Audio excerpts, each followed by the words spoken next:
Super Bowl championship.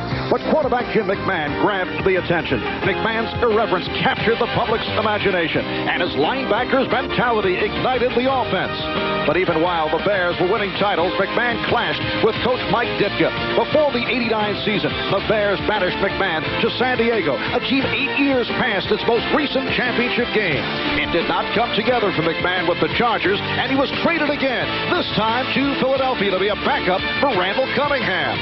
With Cunningham injured, McMahon is once again a starter for a team built on defense, a team that last week terrorized the Dallas Cowboys.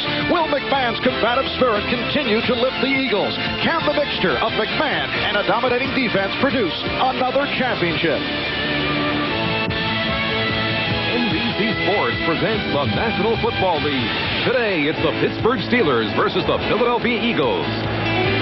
It is a 66-degree beautiful day in Philadelphia, packed house on hand at Veterans Stadium. 65,000 turning out for the Eagles and the Steelers. Hi, everybody. I'm Marv Albert, along with Bill Parcells, a man who has heard it upon occasion from the fans of Philadelphia. And Bill, with Randall Cunningham injured, these are now the Eagles of Jim McMahon. Of course, McMahon has had a host of injury problems over the years, but with McMahon at the helm, how far can the Eagles go? Oh, I think McMahon can take the Eagles quite a way. He has a good cast of characters around him. Keith Byers, Keith Jackson's the go-to. The development of Fred Barnett, the wide receiver. I think to the man, the Eagles feel that McMahon's leadership qualities, his ability to audibilize, the decisions he's going to make are going to take the Eagles quite a way. Now, while with the Chicago Bears, McMahon had an excellent defensive unit. That appears to be the case here with the Philadelphia Eagles, who come off an 11-sack performance last week against the Dallas Cowboys. What do you feel the philosophy of the Pittsburgh Steelers will be against that powerful Eagle front four? I think the Steelers are going to try to run right at the Eagles. They're definitely going to try to avoid the second and long and the third and long passing situations. What they would like to do is keep the third down yardage down to a minimum where Philadelphia's defense will have to play run and pass. I think if they can do that, they'll have a good chance to win the ball game. The Pittsburgh Steelers won the toss, and they will receive. The deep man is Rod Woodson, averaging close to 20 yards per kickoff return. A win today by Pittsburgh would be their best start since '82.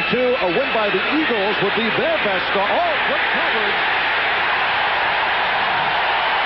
A win by the Eagles would be their best start in 10 years. The hard hit by number 51, the backup linebacker, William Thomas. And Pittsburgh will start out from their 9-yard line. A look at the offensive line. The one change there, Terry Long, back as a starter for the injured Brian Blankenship. Bubby Brister at quarterback, Barry Foster, Merrill Hodge are the running backs in the alternate set. Dwight Stone, number 20, comes on for the extra tight end, Eric Green. The Steelers right to the ground, a big hole for Foster. With Tim Worley's sideline, he has been playing halfback and fullback. Worley out with the injured knee. Ben Smith made the stop. Let's check out that Philadelphia defensive alignment. The front four going to town last week against the Cowboys. Reggie White, Jerome Brown back as a starter. Mike Pitts, Clyde Siddons. And this an excellent cast led by Seth Joyner at the outside linebacker position in the nickel. You see the changes. Otis Smith checks in. Second down and 5. And Merrill Hodge, for last week, picked up only 13 yards on 6 carries, is short of the first down. Well, you notice the first 2 plays, Pittsburgh right at Philadelphia. And in talking with Bubby Brister yesterday, he said that that's exactly what they want to do. Keep these third downs down to very, very short yardage like they have here, 3rd and 1. And a 3rd and 1 from the 18 for the Pittsburgh Steelers. Record of 2-1. Victories over San Diego and New England. Lost to Buffalo, 52-34. That created havoc with the defensive statistics of the Steelers. They did not have an overly impressive game last week, defeating New England by the score of 20-6. Brister with the time has a wide open Eric Green. Green fall down by Wes Hopkins, but he went for 32 yards. Well, you see Brister taking advantage of Philadelphia having extra linebackers in the game on short yardage, is able to get Green down the field on a corner pattern, and there's only one safety back there, Hopkins, to make the play. Eric Green set back by a knee sprain in preseason, but they have worked him back into the lineup. He's been doubling with Mike Malarkey. Also, we'll see some service in the backfield. Barry Foster slashing across the 45-yard line. Hopkins on the stop. There's Foster. Last week ran for only 32 yards on 14 carries. That after a 121-yard game against Buffalo. Well, you notice Eric Green lined up in the backfield here. The first few plays, they're moving him around, tight end, and also use him as a back. Get the idea, the one-time tight end offensive coordinator Joe Walton likes to go to the tight end. Now Green is split wide to the left side, and Brister was nearly picked off. Seth Joyner had a shot at it. Seth Joyner is a very, very underrated player in the NFC. He's a solid linebacker and has been a very good player for the Eagles for a long time. Seth telling us the other day that he wants to be a television sports cameraman. He actually operated a camera for a Philadelphia 76er game last year, but he said he found it more difficult than he expected. A little safer than what he's doing now, as long as he can stay up in the stands high. Jeff Graham, the rookie from Ohio State, is split wide to the left side for this third down and 2. Again, Green looking for the first down. Andre Waters trying to keep him away from the marker. Let's see where they spot it. Eric Green at 6'5", 285 pounds, towering over the 5'11", Andre Waters. Well, again, Brister trying to keep the short yardage on third down, and is able to dump it to Green very quickly. I think there's a question as to whether he fumbled the ball forward here or not. You're not allowed to do that. This the tail end of the play. There you see the ball going out of bounds now. You're not allowed to fumble that ball forward. Well, it is a first down for Pittsburgh. Ball was fumbled out of bounds, so the Steelers maintain possession, and they continue the drive. They are now at the Philadelphia 40-yard line. These first two sequences have gone just like Pittsburgh wants them to go. Now Dwight Stone is flanked to the right side, and Brister comes up throwing. On first down, he could not find anyone. And completes to Green, short of the first down. Covered by the combination of Byron Evans and Seth Joyner. Brister's trying to work on the Philadelphia cornerback. Eric Allen pumps a little short out and then is trying to get the receiver deep, but Allen covered it, and Brister then had to improvise and was able to do so, getting the ball to Green. Second and short.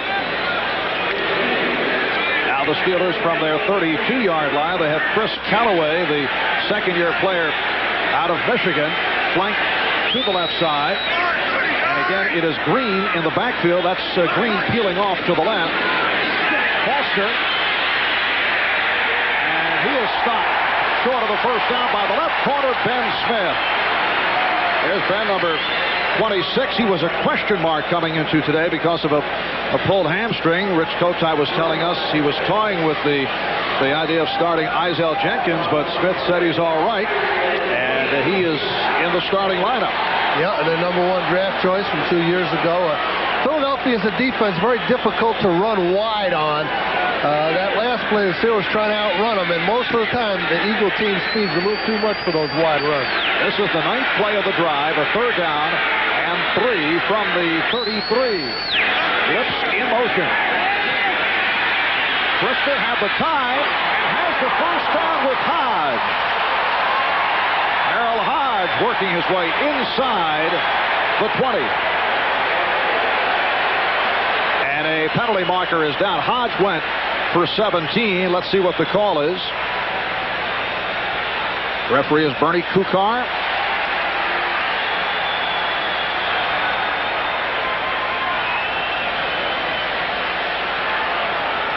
Five-yard face mask penalty on the defense, number 48. Back it on. First down. That is Wes Hopkins, the free safety call for the face mask.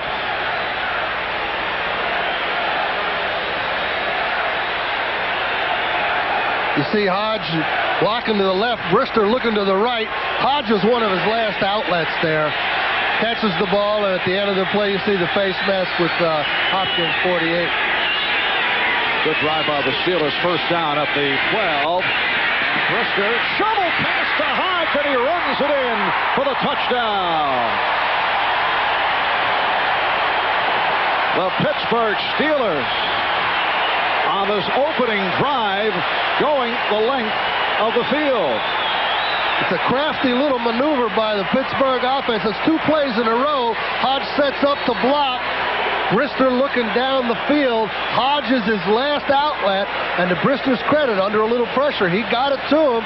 Hodge sneaks in the end zone. The defenders on Philadelphia had their backs turned. 10 plays, 91 yards in 5 minutes and 6 seconds. And now here's Gary Anderson adding the extra point. A 12-yard touchdown play with Brister completing the shovel pass to Hodge. You see Brister rolling to his right. Hodge sneaking through the line.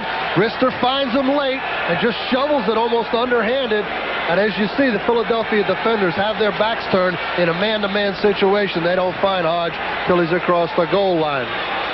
6 minutes gone by in this first quarter. Pittsburgh with a 7-0 lead. State agent who helps insure your car can give you a hand with a plan for life insurance. Life insurance. Your Allstate agent wants to be your agent. We've taken everything we learned. Allow scholars to... The new ES300. All the performance of a sports sedan. All the luxury of a Lexus.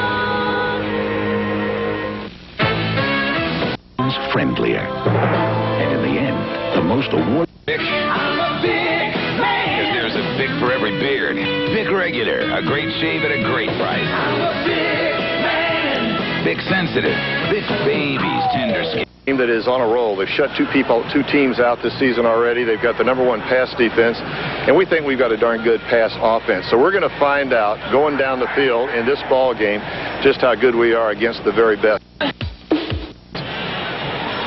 And I think the Redskins do have honest fears that the Bengals can't move the ball through the air. A great deal of respect for the talent on this Redskin team, or on this Cincinnati Bengals. Chip Lohmiller, who just kicked a 40-yard field goal to give the Skins the lead, kicking off now, back deep. Eric Ball and Harold Green, and it sails out of the end zone.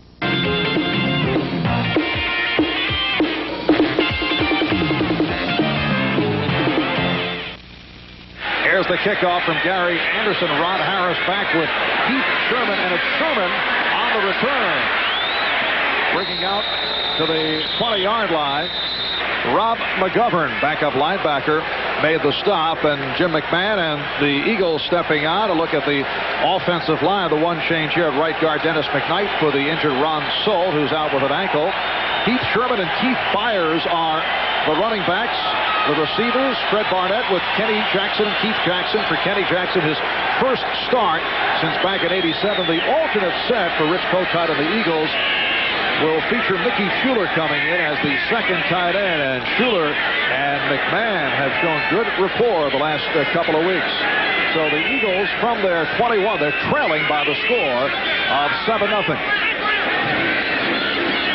McMahon to the ground for Sherman. And a short pickup Last week in Dallas, he carried 6 times for -2 yards. Appeared to be on the sluggish side, getting his timing down. The front 7 for Pittsburgh. Aaron Jones, who last week against the Patriots had perhaps his finest game in the NFL. Strong core of linebackers: Hinkle, Nickerson, Olszewski, and Lloyd. And in the secondary, Johnson, Woodson, Lake, and Everett. When they go to the dime, Cheryl Williams comes in as the down lineman. He's joined by Griffin and Shelton. A 2nd and 7 from the 24 as the Eagles go with the double tight end look. Crowd responding to the movement at the Pittsburgh side of the line. Sherman picking up the first down. Heath Sherman, called by his teammates love seat and a sofa because of his extra wide shoulder pads. He goes 6 foot, about 205. I don't know where you get these names from. Well, Bill, I'm not making it up. It's late work, researching. Offside, defense, penalty decline. So the offside is declined. Look at the Schick Tracer 10-minute ticker. New England with the early lead on Houston. Washington over 0-3 Cincinnati, and Atlanta leading the Rays. So that's the Parcells upset special. That's right. First down at the 35 for Philadelphia. Sherman again with a short advance. Last year, Heath Sherman came on very strong at midseason. He came in late, missed the first 2 preseason games, so he is still working his way back. But he had a very, very great rookie year, and he was a big factor in Philadelphia's offense last year. He had several 100-yard games, and he kind of became their featured guy for a while. I think one thing that McMahon has to work with is the versatility of the athletes on offense here. Byers and Keith Jackson, he can split them wide. He can keep them in tight. Here you see Byers out wide going up against Carnell Lake, the Steelers strong safety. Keith Jackson has been a forgotten man the last couple of weeks. Has not seen the football. He does right there. And goes for 15. Run out by Jerry Olszewski. McMahon's on a little rollout. Now, you got Byers and Jackson on the same side, and I can tell you firsthand, being a defensive coach, when you have those 2 guys together, it gives the defense a lot of problems. And after McMahon releases the ball, you can see that Greg Lloyd kind of roughs him up a little bit, lets McMahon know this is going to be a football game. 2 weeks ago, Jim McMahon took a number of hard hits. He's taken over for the injured Randall Cunningham. He has been injury-plagued throughout his career. Off the play action, McMahon is hauled down by Greg Lloyd. The outside linebacker, Greg Lloyd, with his 3rd sack of the season. Greg Lloyd's another very, very underrated player. I would say the counterpart to Joyner on the Eagles for the Steelers. Keith Byers had him on protection there, and he's going to have to do a little bit better job than that on Lloyd if he's going to keep the heat off McMahon today. On the subject of McMahon's injuries, quite a portfolio. The problem with the Philadelphia Eagles with Cunningham out. Now, if McMahon should get injured, you're looking at backups Pat Ryan, who's not played in 2 years, and a rookie from Baylor by the name of Brad Gable. I'm sure they don't want to consider that contingency. Again, the pressure on McMahon. Sherman off the reception. Jerry Olszewski and Rod Woodson combining on the stop. Jim McMahon spent 7 years with the Chicago Bears, 1 with San Diego. This is his 2nd season with the Eagles. And you go back to 1984 with that hairline fracture of the right hand. Onto tendonitis, more shoulder problems. That's been the major injury or problem with McMahon.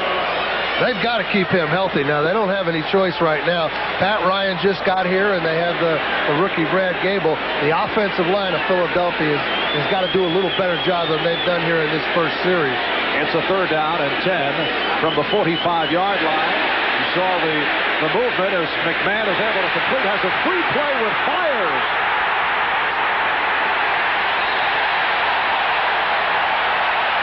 Rod Woodson on the stop. That was Gerald Williams who jumped for Pittsburgh.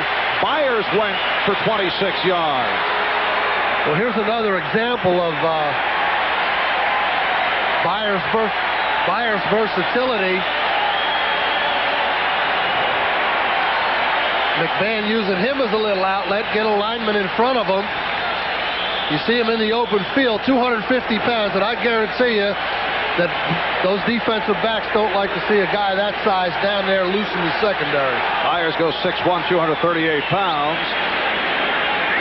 5.5 to go in this first quarter, and the Eagles first down at the 19. It's Pittsburgh with a 7-0 lead. McMahon has opened up 4 for 61 yards. Getting the protection, and he threw that one away. Keith Jackson in the area.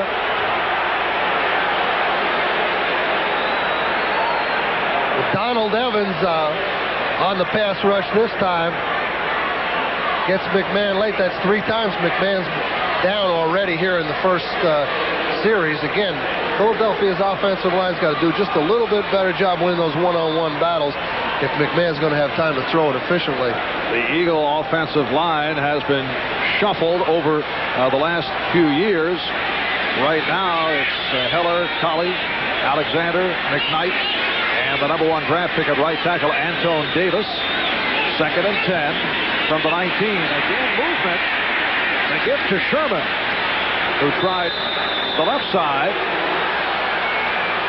Greg Lloyd made the stop. No flags thrown.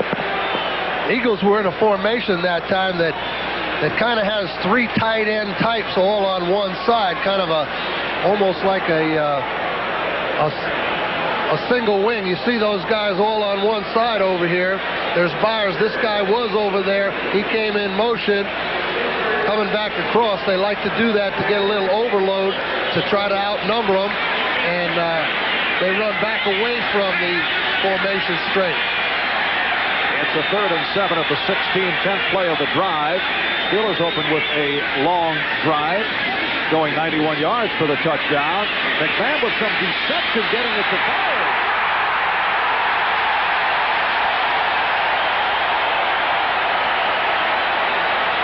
David Johnson made the stop, but it sets up a 1st and goal for the Philadelphia Eagles. Well, this is another example. You see Byers, he can line up at wide receiver. We've seen him there already. Either of these 2 spots, the tight end or the wingback, any of these 3 spots back here, or the weak side tight end. And that's what gives you problems with the Philadelphia offense. You got a guy like Byers, you don't know where he's coming from. They've gotten the ball to him here 3 or 4 different times in this drive, and it's a tribute to his versatility and ability. The ultimate satellite player, Mark. I know you like that term, satellite player. Play action by McMahon, and he throws it away. Keith Byers told us at practice the other day, and lining up at so many different positions, he's had more to learn, but he finally feels he's got it all down. We asked him what's the most challenging position to learn. He said tight end. I think it's because he's been a back. He was a tailback and a fullback at Ohio State, and now all of a sudden he's up on the line being confronted by those big outside linebackers, not letting them release the way they want to. You know, when you're in the backfield, you got a little space to maneuver when you go in those pass patterns. On the line, they jam you, they hold you up. It's a little tougher, and that's been his biggest adjustment. It's a 2nd and goal from the 5. Robert Drummond now joining Keith Sherman in the backfield. Byers peeling off. Here's Drummond battling toward the goal line.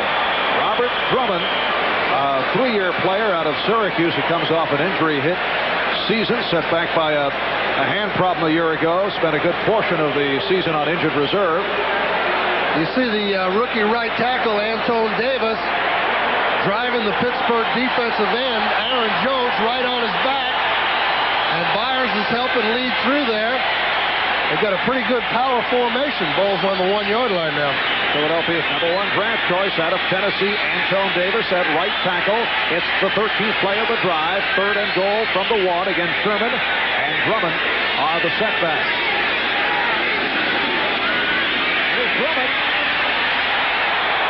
Steelers feel they stacked him up, and he was stopped short of the goal line. However, they may have collected the 1st down. Willis keeping Drummond away from the goal line. Well, this is one of those early coaches' decisions. 4th down on the 6-inch line. Playing at home, it's quite obvious which Kotite's going to do it here. I wouldn't be surprised to see him go right back over Davis. Well, a timeout has been called. When we resume, it will be 4th and inches. To keep your competitive... A forced error as Fred Stokes right here is going to bang Boomer Esiason's arm just before the snap. Watch it here. That's the reason the pass was underthrown. First down for the Redskins on the 15, and Ernest Biner steps out of bounds after picking up about 3. USA. Let's go back and look at that interception. The pattern just deep and down the field, and here is the deep safety right here. He'll disappear from the screen, but reappear momentarily as he steps up to take this ball thrown short away from the receiver. And there it is right there. Just how realistic is the audio system in the Lexus LS 400? In the first quarter, Biner goes outside and gets the first down. Ernest. Today we unveil the new model you've been waiting to take out on the road. Introducing the sleek, aerodynamic, easy-to-handle KFC Go Bucket. It comfortably feeds a family of 4. Available in 3 custom-designed exteriors at a manufacturer's suggested retail price of just $5.99. Considerably less than, say, a new car. Come over to KFC and drive one home today. NBC Sports coverage of the National Football League is brought to you by Lexus Luxury Automobiles, the result of a relentless pursuit of perfection. By Kentucky Fried Chicken, nobody's cooking like today's KFC. By Liberty Mutual, we're our customers' advocate at Liberty Mutual because we understand the costs involved. And by Coors Light, the silver bullet is the right beer now. Welcome back, Veterans Stadium, Philadelphia. Marv Albert with Bill Parcells. 7-0 Pittsburgh leading Philadelphia on their first possession. The Steelers going 91 yards. In fact, last week, the Dallas Cowboys for the entire game managed only 90 yards against the Eagles' very first drive. Steelers go 91 for the touchdown, capping it off with the shovel pass from Brister to Hodge. And here are the Eagles coming right back.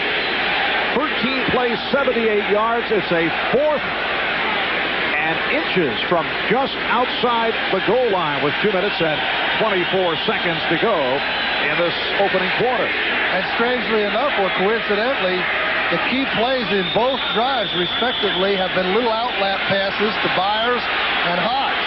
Similar type plays that have gotten both teams in scoring position. Robert Drummond and Heath Sherman are the running backs. Byers in motion, and it's McMahon for the touchdown.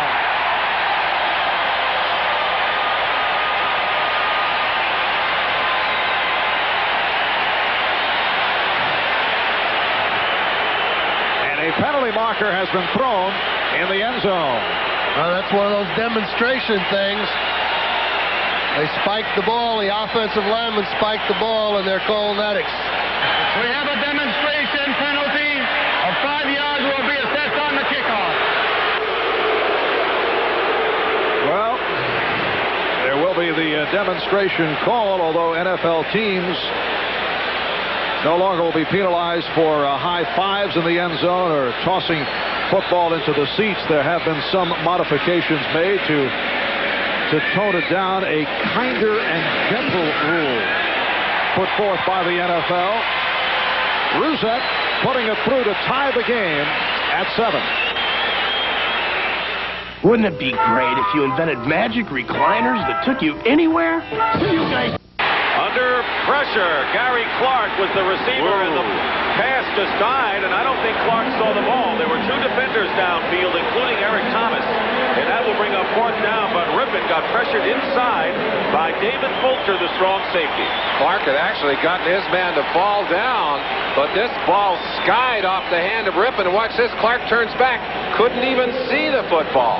Ooh, they are lucky that one didn't go back the other way in a Bengals' arms. Fourth. And another $5 million.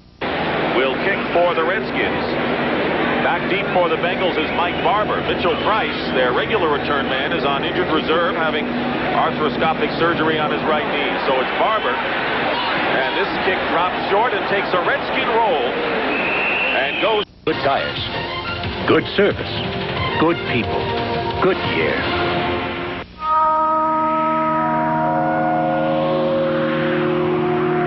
First, we created the LS400 luxury sedan.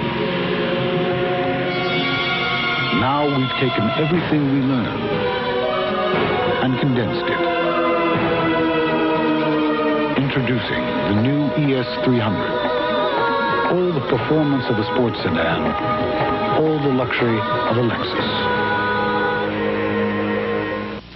Next weekend, a great golf tradition comes to NBC. Payne Stewart and Paul Azinger lead the U.S. against Europe's best, including Seve Ballesteros and Ian Woosnam.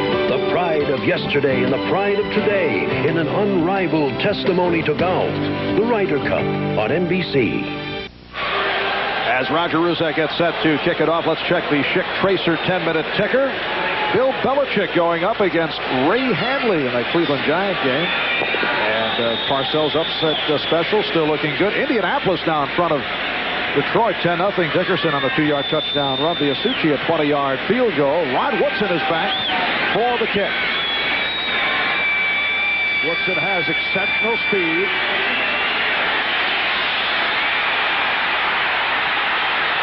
Beautiful return across the 35-yard line, tripped up by Otis Smith. Woodson went for 30. We'll take a break. Back after this. Working to be the best they can be. Teammates, sponsored by the U.S. Army. Throughout the 80s and into the 90s, Raiders' defensive might has been keyed by pass rushers Howie Long and Greg Townsend. The second and fifth leading active sackers in the AFC. They have combined for 148 sacks during their careers. Townsend made his first Pro Bowl in 1990, while Long was named to the team of the 80s. Individually, each is a star. Together as teammates, they make the Raiders the best they can be. Most of my friends don't know what they're going to do after graduation, but I've already locked in guaranteed skill training in the Army. Qualify now and you can reserve even the Army's most sought-after technical training up to 12 months in advance through the Army's delayed entry program. Sure, being a soldier won't be easy, but then nothing worth having ever is.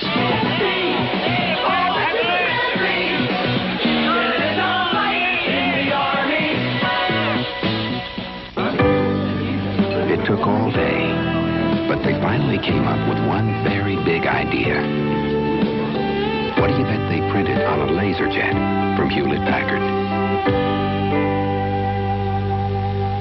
The temperature never drops below Xerex.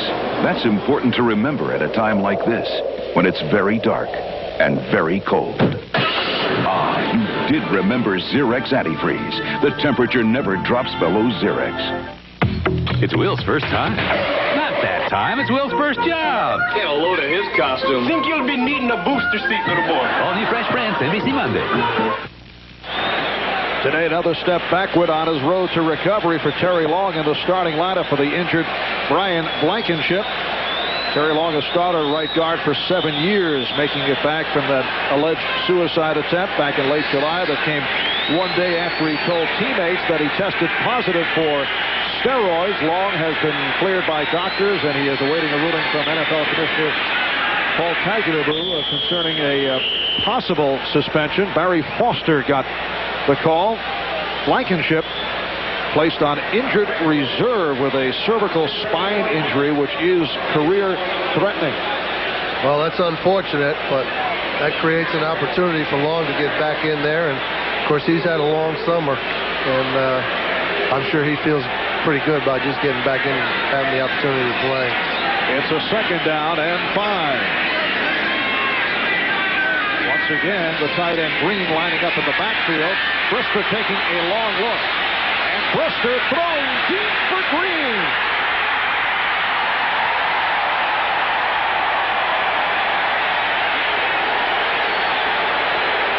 Eric Green of the this first quarter has just destroyed the Philadelphia Eagles. Well, I think the situation here is that they're expecting Green at the tight end. I'm positive he wasn't the primary receiver, but the inside running game has kept the rush off Bubby Brister. He's had time to look around and find the second guy, and this time, covered by a linebacker, it was Eric Green, 40 yards down the field. He went for 50 on that reception.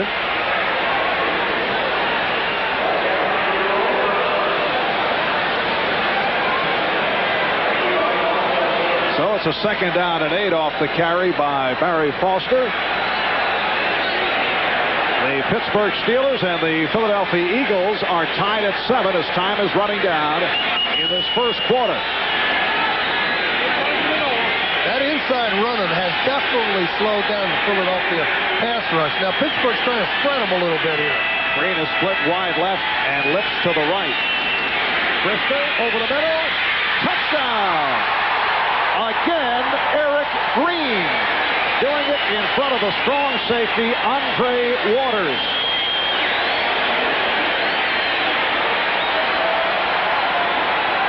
Now you see Green split out, and when you split your tight end out, normally he's not covered by a cornerback.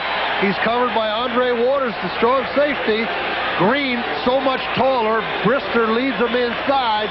280 pounds. Waters can't get around him. Touchdown, Pittsburgh. Second touchdown of the season for Green, who scored 7 last year, a Pittsburgh Steelers tight end record.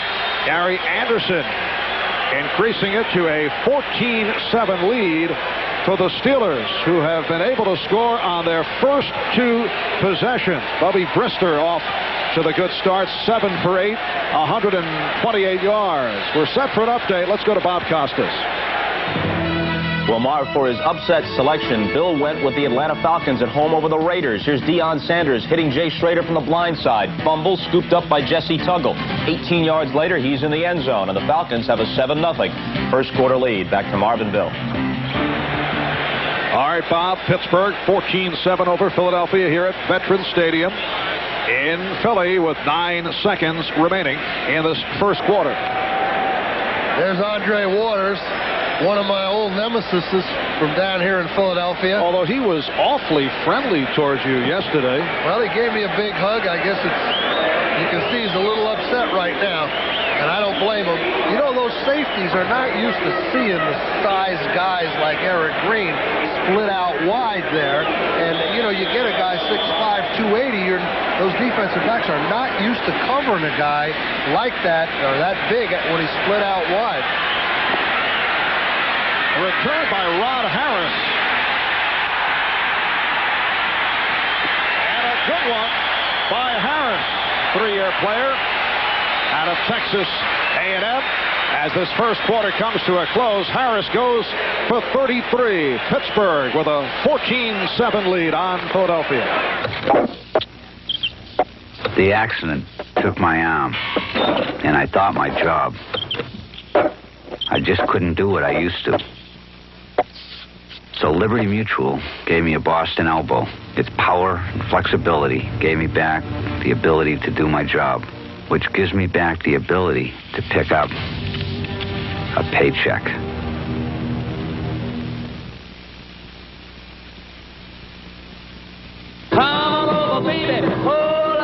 Over the past 5 years, more people switched to Glidden than any other paint. Now, if that isn't the ultimate test of quality, we don't know what is. Glidden, a better way to paint. And right now, quality Glidden paints are yours at terrific savings during our NFL Super Sale. So hurry down to your nearest Glidden dealer and pick up America's favorite paint at NFL Super Savings. Glidden, a better way to paint. When you've got a tough case of athlete's foot, the itching, the cracking, the burning, you want a medicine that acts tough. Tough-Actin Tenactin. Clinically proven Tenactin cures even the tough cases of athlete's foot fungus. Get Tough-Actin Tenactin. Professional service, a friendly face. That's your Big A Pro. Big A, that keeps your car running right. Recently, this couple walked out of Little Caesars with extra pepperoni and extra cheese without paying for it. It's Lotsa, 2 pieces with extra pepperoni and extra cheese for $8.98. It's a steal. Lotsa. On to the second quarter. In Philadelphia, the Pittsburgh Steelers with a 14-7 lead on Jim McMahon and his Philadelphia Eagles. We chatted with Jim on Friday, and I asked how long does he hope to play. He's 32 years old right now. He says wants to go into his late 30s, maybe 40. He says still loves the game, loves training camp. How often have you heard that? Loves being around the guys, but he said he likes to be around because there are a lot of humorous guys. Keeps finding new guys to play practical jokes on. Well, you know, sometimes you get older, you appreciate the game more, and I think that's the case with Jim. I think he realizes that the clock is ticking, and he appreciates what he's had, and I think he thinks some of the things that happened to him in Chicago, some of the antics, took away from what he did on the field, and I think now he looks forward to just producing another winner here in Philadelphia. Keith Byers stopped by Kenny Davidson. Jim McMahon could have signed as a plan B with Green Bay following last season. Told us he would have if he were assured of starting, but when Don Mikowski came back in, he figured he'd be the backup, and if he's going to be a backup, he'd rather be a backup with a contending team like the Eagles. But now he's in the starting lineup, and he's able to complete to Fred Barnett. Good coverage again by the Steelers, led by the right corner, Rod Woodson. The newest Philadelphia Eagle, Roy Green, has checked into the lineup, a man you are very familiar with. That makes my knees start shaking. When every time I see that jersey, I can tell you, in my 10 years in the NFC, along with Tony Dorsett, that guy right there, Roy Green, is the guy I feared the most. He outright cost us the division in 1984, and I just seen that number 81. Only it was always had that burgundy jersey on. Looks a little strange in green. So you're trembling, your knees trembling, shaking. So dramatic, Phil. Here's McMahon stepping up and has Green. So Roy Green with his first reception as an Eagle, run out by the free safety Thomas Everett. Well, there he is. It didn't take him long to make an impact. You see, it's kind of a man-to-man situation with a fake screen, and then Green goes back against the grain and is able to get loose. And, of course, McMahon knows what kind of weapon he has. He had one out there in Chicago named Willie Gault, very similar type player to Roy Green. Green went for 23. He was signed because Calvin Williams dislocated his left shoulder. He's out 4 to 6 weeks. First down at the 33-yard line. McMahon goes the other way for Barnett. Launching inside the 25, but he's short of the first down. Fred Barnett had a good one last week, 7 catches, 111 yards, and a touchdown against the Cowboys. Well, here's Fred Barnett, who in his second year is really developing into a top-flight receiver. You know, Barnett was a wishbone split end in college, along with Keith Jackson was a tight end at Oklahoma, and Barnett at Arkansas State. Sometimes it's hard to evaluate those wishbone guys because they never throw them the ball in college. But here's a guy, played in that, but was mostly a blocker in college, developing into a real good wide receiver for the Eagles. 2nd and 1. Now Byers split way out to the left side. Inside handoff for Sherman. And has the first down.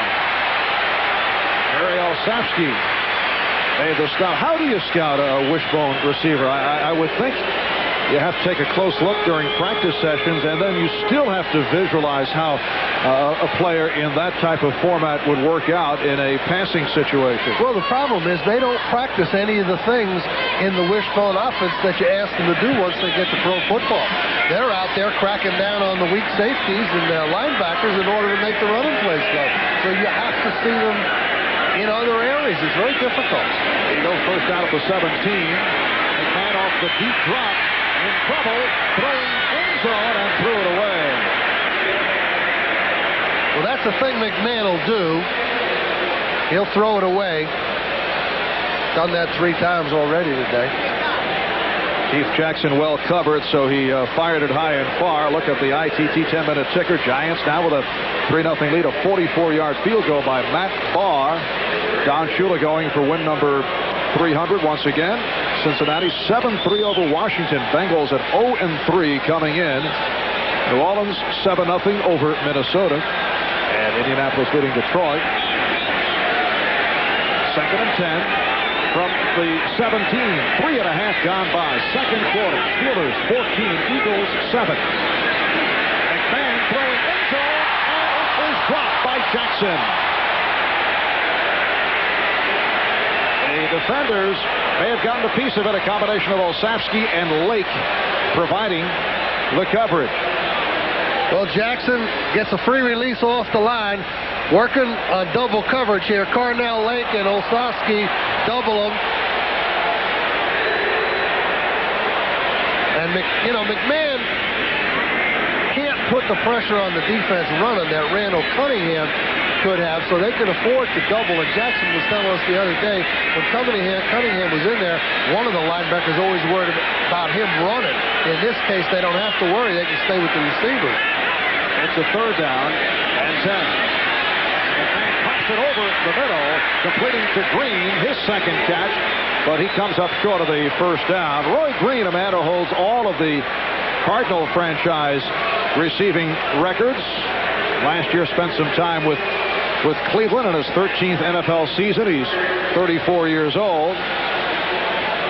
In a 4th down and 3, a field goal attempt coming up for Roger Ruzek from 27 yards away. Jeff Feagles will hold. Ruzek is 4 for 6 on the season. Last week against Dallas, hit from 42 and missed from 55. And this one is good. He just did get it inside the upright. 10.5 remaining in the second. Steelers 14 and the Eagles 10. Bulletin from Chevy Truck. Now get $1,000 cash back on every new 1991 Chevy full-size. The best cash back offer on America's best-selling pickup. Now through September 25th, $1,000 on every new 1991 Chevy full-size pickup. Every half-ton, three-quarter ton, 1 ton. Every 2-wheel drive, 4-wheel drive. All with $1,000 cash back. You must take retail delivery from dealer stock by September 25th. See your Chevy dealer for details and get $1,000 cash back now.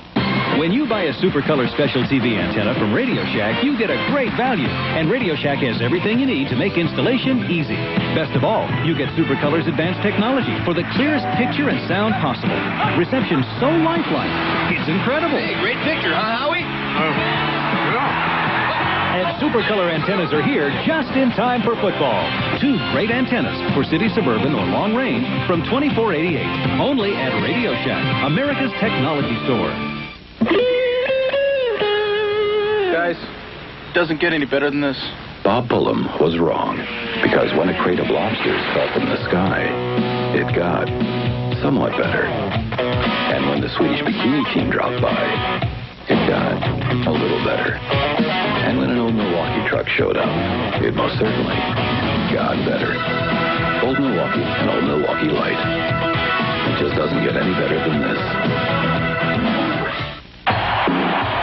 The Dolphins, the Jets, rocking the Big Apple next Sunday.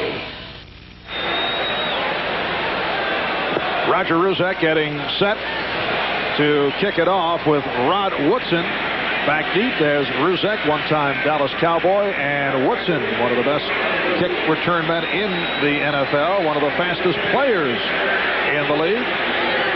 Pittsburgh Steelers with a 14-10 lead on the Philadelphia Eagles. Both these clubs come in with records of 2-1.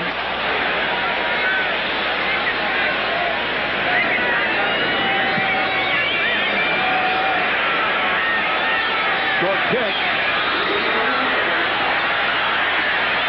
And Woodson ankle tackle across the 20-yard line by Izell Jenkins. Next Sunday, following Ryder Cup Golf, NBC Sports presents more NFL action, beginning with NFL Live at the special time 3:30 Eastern. And many of you will see the AFC East showdown as Dan Marino and the Dolphins go up against the Jets.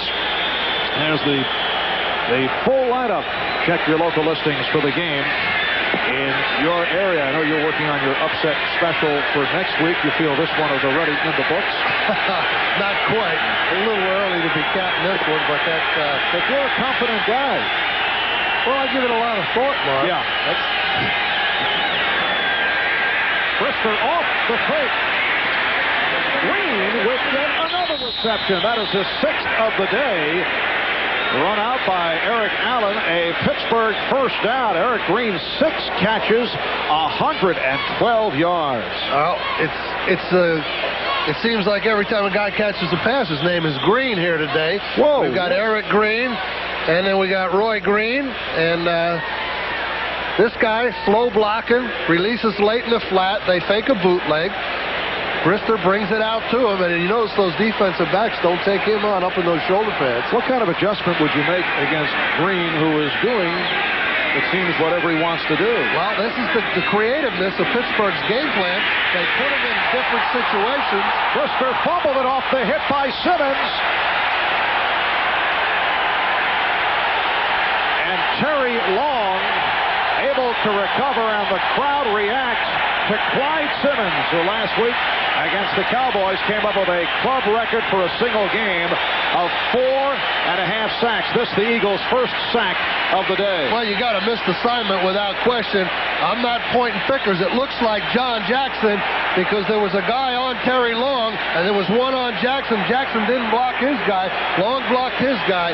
Now, you can't let a guy like Simmons or Reggie White hit your quarterback in the back when he doesn't see him coming. You'll be short on quarterbacks in a hurry. 2nd and 19 at the 32. Eagles lead the NFL with 17 sacks. And Jesse Small all over Merrill Hodge, who picked up a couple. This is the exact kind of situation that Brister hoped to avoid going into the game and talking with him. You see these guys, Simmons, 5.5 sacks, Brown, 4.5. These guys are going to get them, but they can only get them if it's long yardage situations. Now you have a 3rd down and 20. This is what the Philadelphia defense feeds on. And the Eagles with 6 defensive backs for the 3rd and long by Pittsburgh, and the crowd has got into it.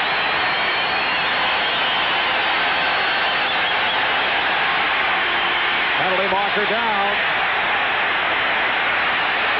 Brister throwing on the run and just fires one high and far. Couldn't find anyone. Illegal motion against the Steelers. Well, Philadelphia will decline that penalty naturally and take the ball, but... Illegal motion on the offense, number 33. Penalty declined. You see what happens? The whole stadium comes alive. Everything that Philadelphia lives on comes alive when you let that situation occur. And it's all because of a missed assignment on the part of Pittsburgh. The first quarter went exactly the way Pittsburgh wanted to. They kept those 3rd and 2nd downs low. But here you go, 1 sack, and it ignites the whole Eagle team. Rod Harris back for the first punt of the day by Dan Krasinski, who has had his ups and downs this season. Looks to get the hang time, and he does right here. Harris across the 25, and then he is hit out of the 27. 36-yard punt and a 7-yard return. 7:52 left, first half. If your sporty car doesn't feel so sporty anymore, you need a change. By the team, the B.F. Goodrich Tire Team. They'll put on B.F. Goodrich TA Performance tires. Tires designed just for your sporty car. It's a whole new level of performance. Feel the difference. See your B.F. Goodrich Tire Team if they don't see you first. The technology developed on the track for the awesome 650 horsepower Lumina NASCAR champion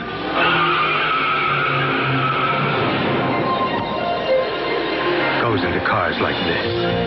A 1992 twin dual cam V6 Chevy Lumina Z34. Sorry, decals not included. Z34. From the heartbeat of America. The cars more people depend on. Tonight, Mark and Brian go shark cage diving. And they run into some very scary things. Then it's Erie, Indiana. Perfection. TV Guide says don't miss this show.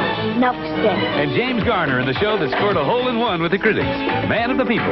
Plus Robert Guillaume. In a hysterical new series, Pacific Station. Then his son was wrongly convicted of murder. I did not do that! And he fought till he was free.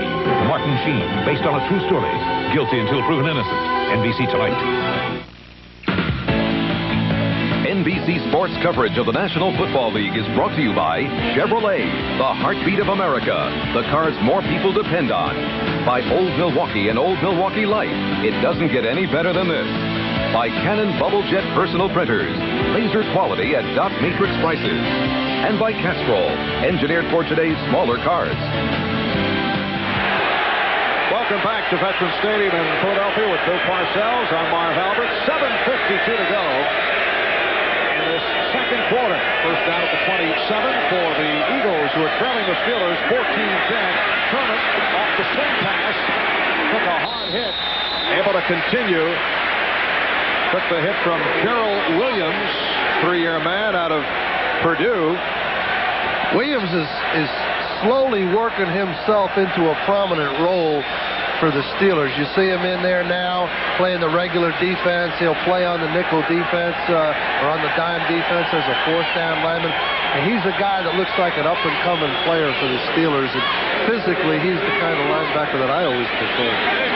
6'5", 244 pounds, exceptional size and speed. And that was an excellent first down pickup for the Eagles. You saw the stats a moment ago. Second down and 3. Philadelphia from its 34. Sherman, he's hit back behind the line. That's the last thing you want on second and 3 is to wind up 3rd and 6 or 5.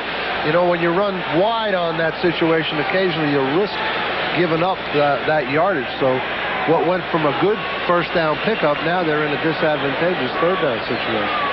Disadvantageous. That means... Thank you.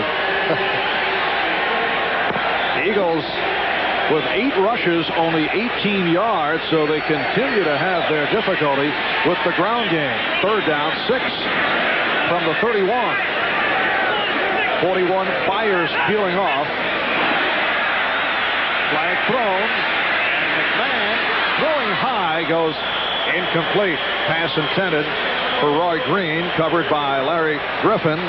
Last week, Jim McMahon had the ball sailing. He's telling us that the problem was the crown on the field, and Dallas couldn't seem to adjust to it. The call against Pittsburgh.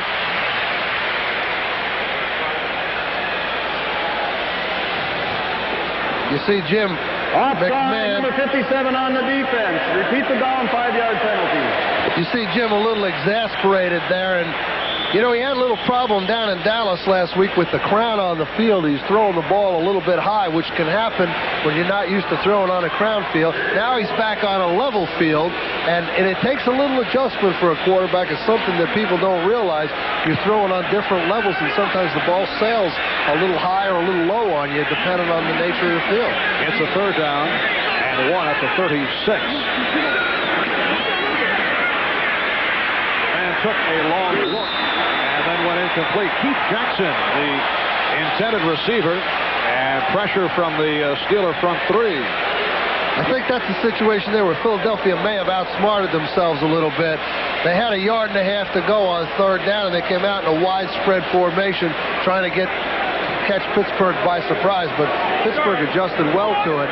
You know, that down and distance there you could normally pick up running the ball. Looked like Aaron Jones got a piece of it. Jeff Fiegels back to punt to Rod Woodson. Fiegels has had a terrific season. Leads the NFL. 11 punts inside the 20-yard line. Try to angle it again. Fair catch called by Woodson. 45-yard punt by Fiegels with just under 6 remaining. First half. We got a problem. Any ideas? I've got a contact, sir. Well, get on it then. Secure the area. Get him here now. Post 2, position A. Reverse 3 and hold. He's here.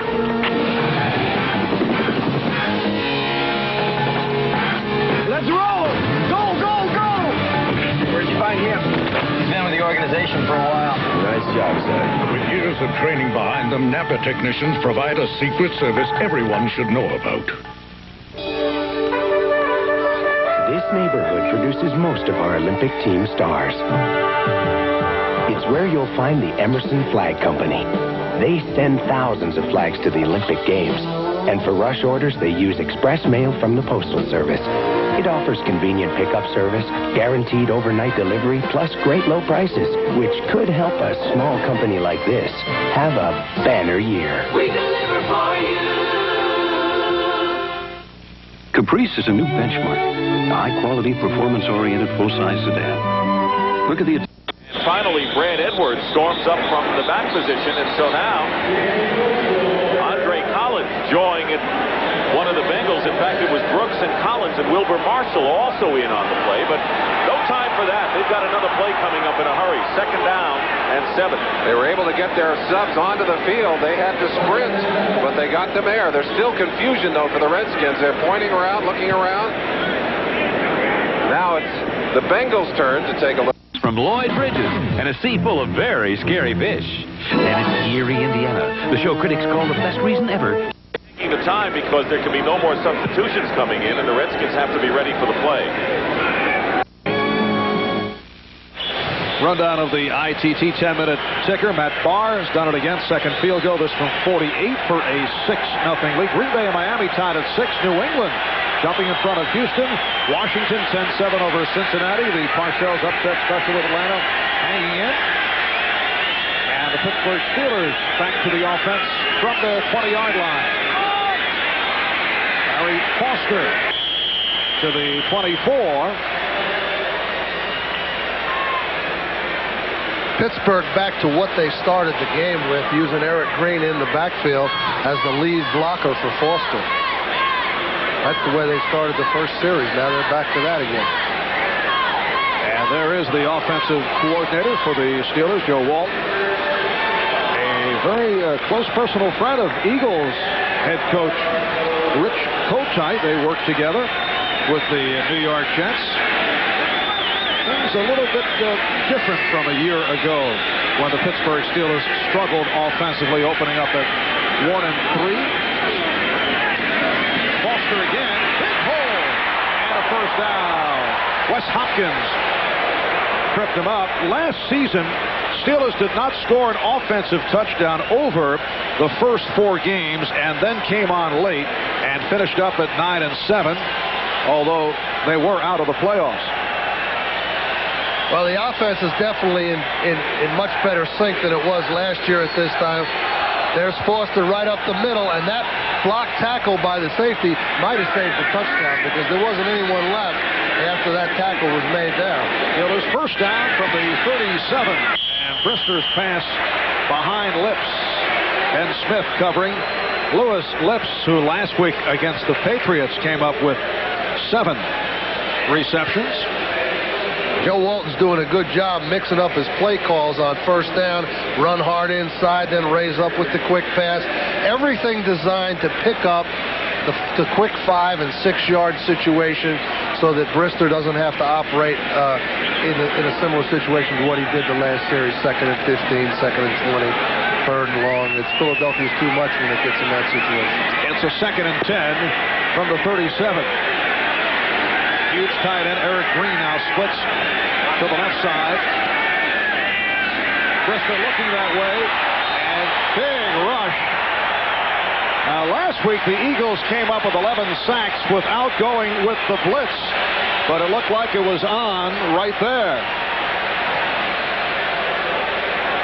Philadelphia decided to blitz this linebacker Jesse Small. He's coming off this side right here. They've seen they're not able to get quite enough pressure on Brister without blitzing, so they elected to send the linebackers. Again, John Jackson, the left tackle, I feel like has a missed assignment because he let 2 guys go by him and didn't take either one of them. Last week, Jackson did a good job against Andre Tippett of New England. Appears to be having some difficulties here in the first half. 3rd down play for Brister, and it's broken up. Lips could not hang on. Good play by the right corner, Eric Allen. That ball was thrown right on the money by Brister. He was there with it. You know, you would expect Lips to make that play the majority of the time. Eric Allen closes quickly and kind of strips it loose right at the last second there. But that's a ball I think Lips would say he should have had. Dan Straczynski will punt from his 21. Rod Harris is back. 4:21 remaining in this first half. And again, the good hang time. Harris with the big opening and hauled down. He was ready to go. A 43-yard punt and a 14-yard return. Bulletin. They go to Brooks instead. And he gets to the 28-yard line. The crowd was looking for something a little more exciting. Jumpy Geathers making the tackle, and again they have to separate some of the players. Well, so was Boomer. Boomer obviously angry, either with the inability of that play to make yardage or he just wanted to throw it. And I think he's mad at the play selection. I think Boomer wanted to go for it. You come in with 4 wides. They did that on a quarterback sneak and didn't make it last week. That was a costly mistake. So Jim Brees tie this game. It'll be a 46-yard field goal with Lee Johnson holding. Brees is 2 for 2 so far this season in the field goal department. And this kick is good. So for diversified products that fit your financial needs to the letter, look for the Principal Edge. Oil, the lifeblood of your engine. So the most vital organ is your oil filter. That's why Fram introduces Extra Guard. New glass fiber paper stops more dirt than any other filter. New Fram Extra Guard, the best protection ever. If your face were square, shaving would be simple, but your face has curves. You need the Schick Tracer with a blade that flexes to put more of the blade edge against your skin. Tracer from Schick traces every curve on your face. Next weekend, a great golf tradition comes to NBC. Payne Stewart and Paul Azinger lead the U.S. against Europe's best, including Seve Ballesteros and Ian Woosnam. The pride of yesterday and the pride of today in an unrivaled testimony to golf. The Ryder Cup on NBC. Rich Kotite, 48 years old, native of Brooklyn, one-time Pittsburgh Steeler tight end back in the late 60s. First year as an NFL head coach, promoted from offensive coordinator last January the 8th, the same day that Buddy Ryan was fired. Prior to last year with the Eagles, spent 7 seasons as receivers coach, offensive coordinator with the Jets, also an assistant at New Orleans and Cleveland. First down at the 34, and McMahon throwing. Oh, what a catch by Roy Green!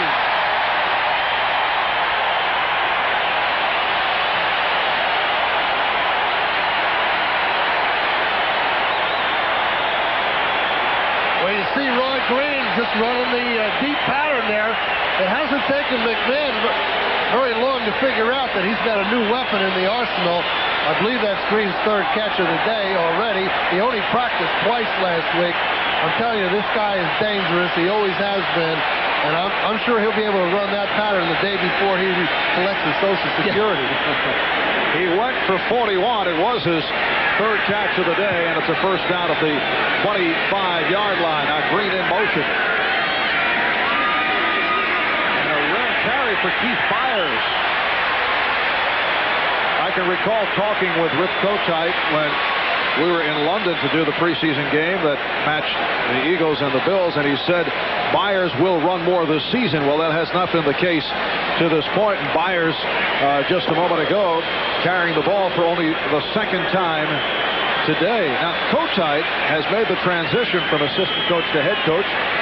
You did the same. How difficult is that? It's tough in your first year. There's just a lot of things that come your way you don't expect. You know, you decide what time the buses are going to go, what time all the meetings and the meals are. There's just things that an assistant coach doesn't deal with. And when you're a head coach, you have to make those decisions, and everybody's kind of waiting for you to do it. You know, all the mail and just everything. It's a lot more complex, but his main job is to coach the team, and if he can keep that in perspective and not let these other things distract him, he'll do very well. Is it the mail that got to you, Bill? Was that what pushed you out of the... no, it never. In fact, I didn't even let it in my office. My secretary... What a surprise. Would take care of that right out there in the main area. It never even got on my desk. 3rd down and 3 off that swing to Sherman. Bill, this is just fascinating, and I'd like to continue it, but the 2-minute warning has just been issued. We're back in a moment. Right here on his man, that's Mitz. He's got his mitts all over him, and Mitz will have no chance of getting in there. And that was not a 44, but a 54-yard pass play, and the longest of the season for Mark Rippon. 1st down, Redskins on the Bengal 26. Biner around. So Grant. And it'll be 2nd down with 4.5 minutes remaining in the first half. We're tied 10-10. Just a quick note on Art Monk. Big days here in this park. No stranger to him. I saw Lewis Breeden, former cornerback of the Bengals, in the elevator coming up to the press box. And he was remembering a day in 1985 when Monk got 13 passes for 219. These are quality. That's not matrix prices. 2nd down and 10. This time going deep for Clark, and we may have contact, and we do. Athlete's foot won't go away. You could have more than athlete's foot. You could have a secondary yeast infection. That's right, yeast. Only Mycotin cures both athlete's foot and secondary yeast infections with Myconazole. Step up to the mic. Mycotin. NBC presents Dolly Parton in a revealing television role. Is this what you wanted? You're gorgeous. She had what every man desired. But one man desired too much. If you hurt me, I swear I'll kill you. A world premiere movie about the pain behind the fame. Wild Texas Wind on NBC Monday. It's Saturday Night Live. The season premieres with host Michael Jordan and musical guest Public Enemy. Airtime this Saturday. 2 minutes remaining in the first half here at Veterans Stadium in Philadelphia. That is the timeout situation. The Pittsburgh Steelers getting off to the fast start, scoring on their first 2 drives, and they lead the Philadelphia Eagles by the score of 14-10. It's a 3rd and 3 for the Eagles down at the Pittsburgh 18-yard line. McMahon for Schuler, incomplete. Mickey Schuler has been a favorite target of Jim McMahon. And the field goal unit will check in. Roger Ruzak, who hit from 27 yards away earlier in the 2nd quarter. Schuler is a guy that McMahon likes to go to, and Mickey was telling us the other day that he's been kind of tutoring Roy Green, and of course Keith Jackson a little in Rich Kotite's system. Schuler's familiar with it with the Jets, you know. This is a 34-yard attempt. The punter, Jeff Beagles, holding. And Ruzak is 2 for 2 on the day, and he cuts the Pittsburgh lead to 1 point with 1 minute and 52 left in this first half.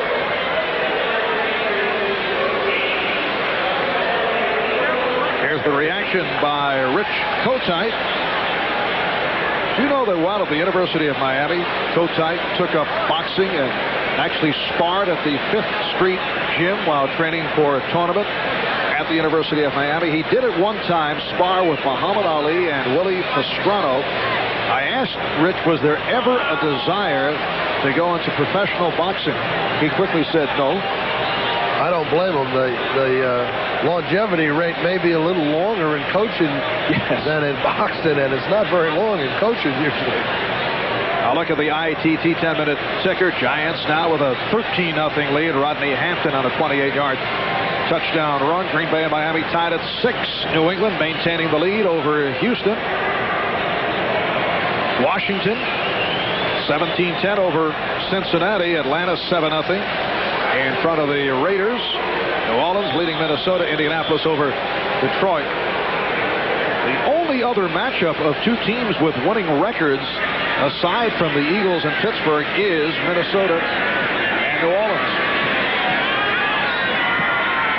A kickoff by Ruzek. And on the hop by Woodson. And Woodson is off. submarine as a penalty marker is down.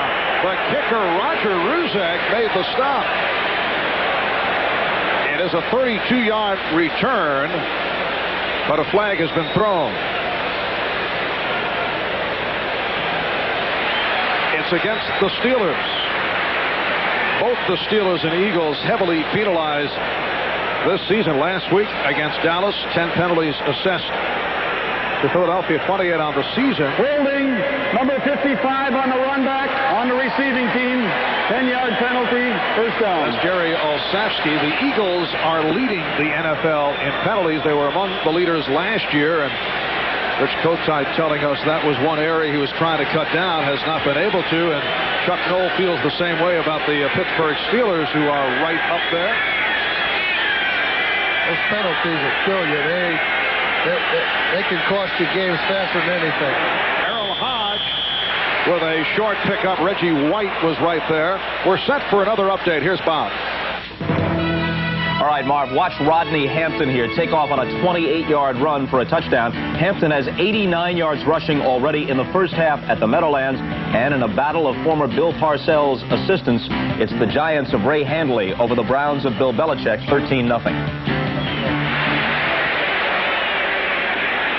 Back here in Philadelphia, Bubby Brister going incomplete with a pass intended for Chris Callaway. It will be a 3rd and 8 from the 22.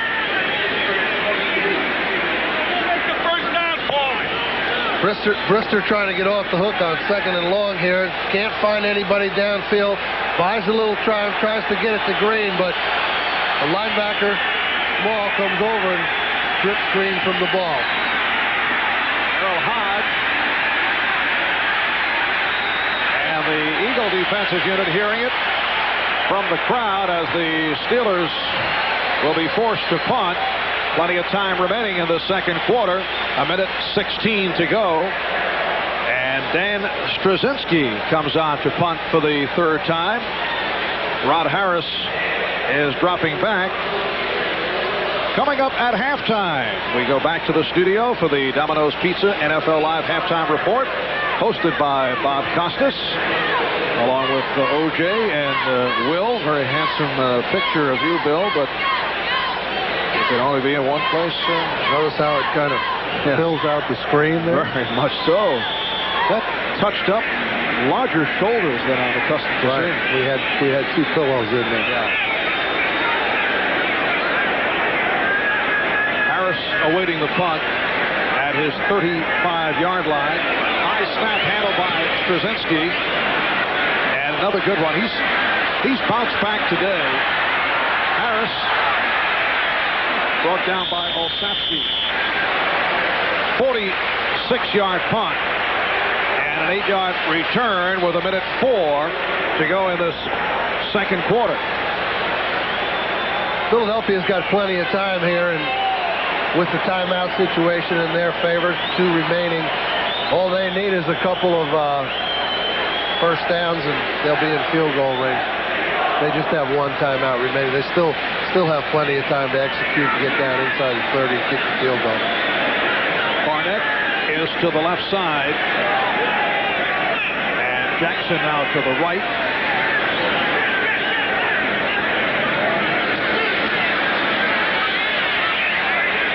Jackson on the reception, but kept away from the marker by Brian Hinkle. Eagles try to go to the hurry-up. Clock is running. Now Keith Jackson in the slot to the right. And McMahon goes the other side and has a first down, flicking with Barnett. Covered by Woodson. Eagles have that 1 timeout remaining. Trying to get within field goal range, down to 30 seconds remaining of the half.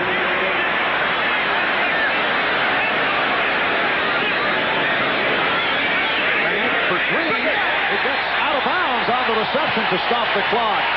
It's been a terrific first half for Roy Green, making his Eagle debut. That's his 4th catch for 82 yards. That's the pass that McMahon needed, too, because it not only got him the first down, but he got the clock stopped without using that timeout. Now he can take the shot, If he completes this next pass, they're in field goal range. He can use the timeout, kick the field goal, and still have plenty of time. They're probably going to review this here to see if Green had both feet in bounds.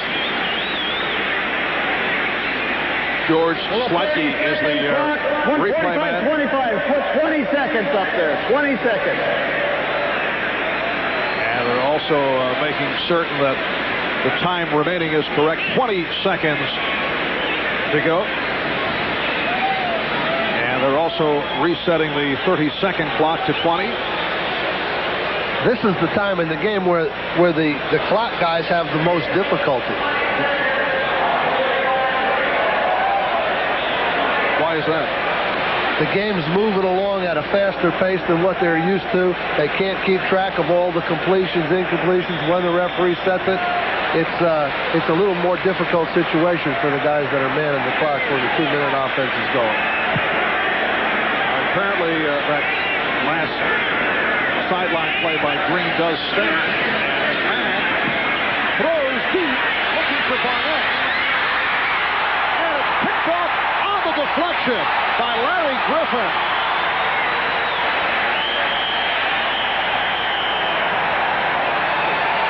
Larry Griffin in his 6th year out of North Carolina, usually used as the dime back in the Pittsburgh scheme. Able to come up with it off the tip. Well, you see Woodson perfect coverage there on Barnett, knocks the ball up in the air.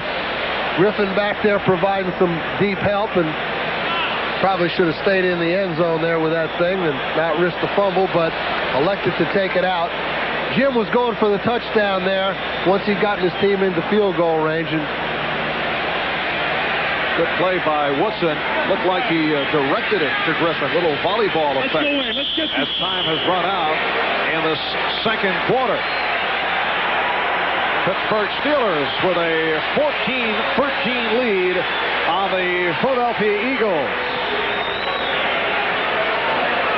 So Jim McMahon and his Eagles depart.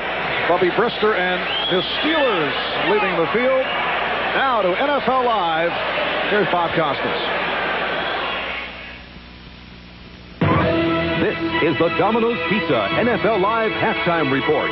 Brought to you by Domino's Pizza. Nobody knows like Domino's how you like pizza at home. Hi again, everybody. Bob Costas back with Will and O.J. We'll hear from this esteemed duo in a moment, but first, right to the scoreboard. Late in the second quarter at the Meadowlands in New Jersey, the Giants have the lead on the Browns, 13-0. Let's take a look at some of the highlights. Browns come in at 2-1. Giants riding a 2-game losing streak at 1-2. Look at Bill Belichick, the former Bill Parcells assistant. A rude welcome back to the Meadowlands. Mark Ingram inadvertently runs into him. Then Rodney Hampton fumbles near the goal line, and Cleveland turns the Giants away as the Browns recover. Now here's Bernie Kosar looking to pass, and guess who? Lawrence Taylor gets in for the sack with help from Leonard Marshall. A bit later, it'll be Rodney Hampton, who has 89 yards to this point rushing in the first half, cutting off right tackle, then taking it to the outside. Evades one tackler, drags another into the end zone with him for the touchdown. Add that to a couple of Matt Barr field goals of 44 and 48 yards, and the Giants right now have the 13-0 lead. O.J., you've been following this one? Well, I'll tell you one thing that comes across loud and clear is that all the notoriety that Lawrence has been getting for his off-the-field activities hasn't affected him in this game. He's really having an excellent football game. And the other thing I noticed is that with Rodney Hampton on the field, the Giants like to play ball control, conservative offense. He gives them an added element. He makes them almost a big play offense when he's out on the football field. As you noticed with the long run he had for a touchdown, he had a few of those. He just has a habit of fumbling at times. He has 2 fumbles a day. One the Giants got back, and the other one they lost. But I'd keep him on the football field because he gives them a dimension that they don't have without him. Yeah, he missed a stretch with the shoulder injury. Then when they got him into the flow last week in the second half against the Bears, that's when their offense came alive. So. Well, he's a big play guy, and that's what they need if they're going to compete this year.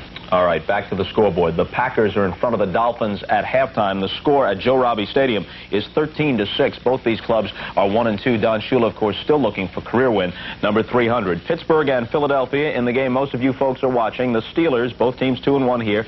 Steelers with a 14-13 lead halftime at Veterans Stadium. Bubby Brister with a pair of Steeler touchdown passes.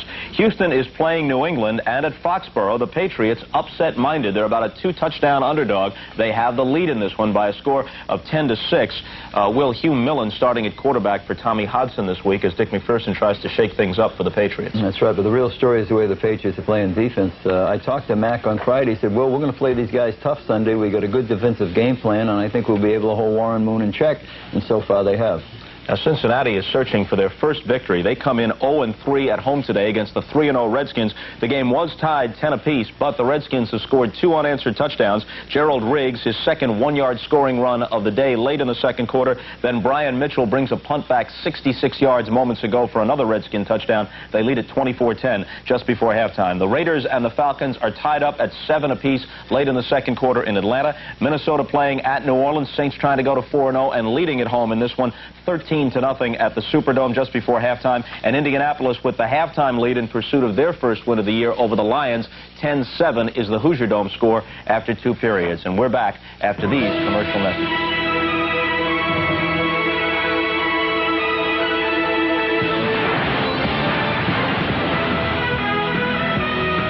I'm Merrill Hodge of the Pittsburgh Steelers, and today Pittsburgh and our nation are celebrating. A salute to our armed forces for winning a war and in winning something much more.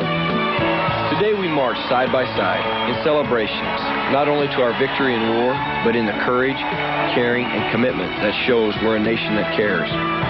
It began on January 15th, 1991. Hundreds of thousands of U.S. servicemen and women were fighting a war in the Persian Gulf. At that moment of crisis, a second mobilization took place here at home. United Way established a Desert Storm Operations Center. While the USO and the American Red Cross provided services to our troops, other United Way agencies focused on providing services to military families across the nation. With your continued support, United Way assures that this voluntary network will respond quickly and effectively. We're only there because you give and you care. When people need help, we're there. The United Way, it brings out the best in all of us. This message furnished by the National Football League. Tonight, Mark and Brian go shark cage diving. We're talking 2 regular guys learning the ropes from Lloyd Bridges and a sea full of very scary fish. Then it's Erie, Indiana. The show critics call the best reason ever to tune out 60 Minutes. Enough. The real-life adventures of Mark and Brian in Erie, Indiana at 7, 6 Central, NBC Tonight.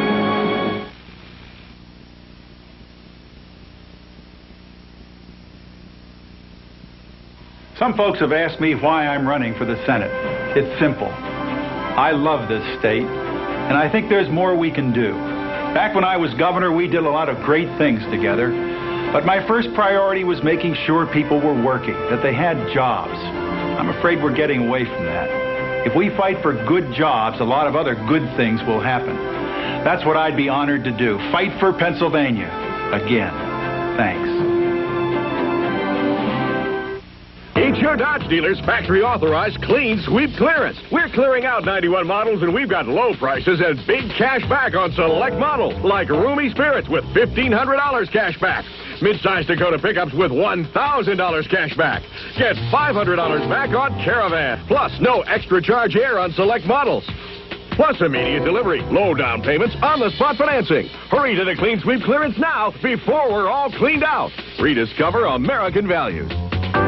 Entertainment Tonight, weekdays at 7 here on KYW-TV3. Nobody knows like Domino's how you like pizza at home. Okay, welcome back. Today is an interesting day in the NFL for those who chart the relative strengths of the 2 conferences. That's because there are 8 interconference games this week. A quick look at recent history shows that the NFC has jumped out to an early 6-2 lead over the AFC after the 2 split the series last year. More importantly, the NFC has won the last 7 Super Bowls. We asked some of our NBC analysts for their opinions on the interconference rivalry. When I came into the league in 1978, I recall a Sports Illustrated cover in which the title was, "The Rivalry Has Become a Rout." During the 70s, the AFC dominated the NFC in Super Bowls 8-2. During the 80s, that trend was reversed, with the NFC dominating the AFC by a like score. What is going to happen in the 90s, I really don't know, because as far as I can see in football, when you go from running quarterbacks to quarterbacks in the pocket, from big backs to small backs, from tall receivers to short receivers, things are cyclical. And what is going to happen in the 90s, only Kreskin or Gene Dixon knows for sure. At this point in the season, apparently the NFC has a slight edge. My estimate is, by the time it's over, both conferences will have comparable victories. It also could be that at the lower end of the conferences, the NFC may have an edge. But my feeling is the two best teams in the NFL today are Buffalo and Houston. They can take on anybody, and I think one of the two, could very well be the Super Bowl champions. Well, a lot of fans think that whoever wins the Super Bowl or the Pro Bowl, well, that is a dominant conference. But as a player, it doesn't go like that. I think what we judge the dominance of either conference on is the fact and the record that they have when they play each other during the regular season. So even though all games count as a win, if you can beat the other conference, I think it's just a little extra incentive to go out and do it. Quite naturally, I've been impressed with the start of the Houston Oilers, and I also know the Buffalo Bills are going to be there throughout the year. But I think the cast of characters in the NFC goes a little deeper this year. The good start by New Orleans, Minnesota playing well. I think Atlanta will be improved, Detroit 2-1. I think the NFC is still a little stronger. All right, agree or disagree with Parcells? Well, I think the NFC's had the better teams. That's why they've dominated in the Super Bowls. But I disagree with Bill. I think over the decade of the 80s, or since the merger, overall, the AFC has had the better teams. Why? You look at it in the standings, and AFC, even in the 80s, while they were losing Super Bowls, were dominating each year, year to year. Yeah, I think where it throws you off is at the top, because the NFC has won so many Super Bowls. You look back in the 70s, it was the Dolphins, the Steelers, they won most of the games. And then in the 80s, we came up with the Redskins, the Giants, the 49ers. I think that's about to turn. It's a cyclical thing, and I think, like Bill Walsh pointed out, I think the Bills and the Houston Oilers are the best teams, and I think they may turn it around, and it may be an AFC conference, the AFC conference that dominates Super Bowl in the 90s. You both agree that the Bills are the best team right now in the entire league? No, I don't. I still think the NFC is the better teams. Washington and San Francisco, I think, are the two best teams. No, I think it's the Bills and Houston. Only time will tell when my undefeated Bills. All right, speaking of time, we're out of it for this segment, and NFL Live halftime activities will continue in just a moment.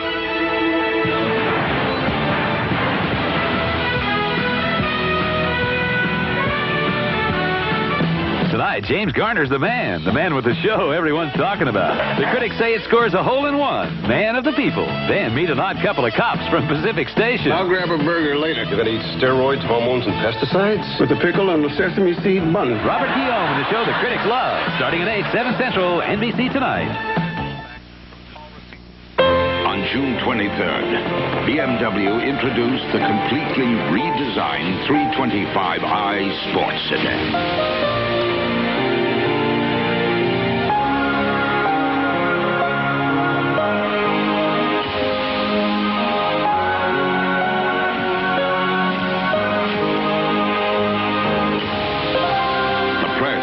Reacted. Have you?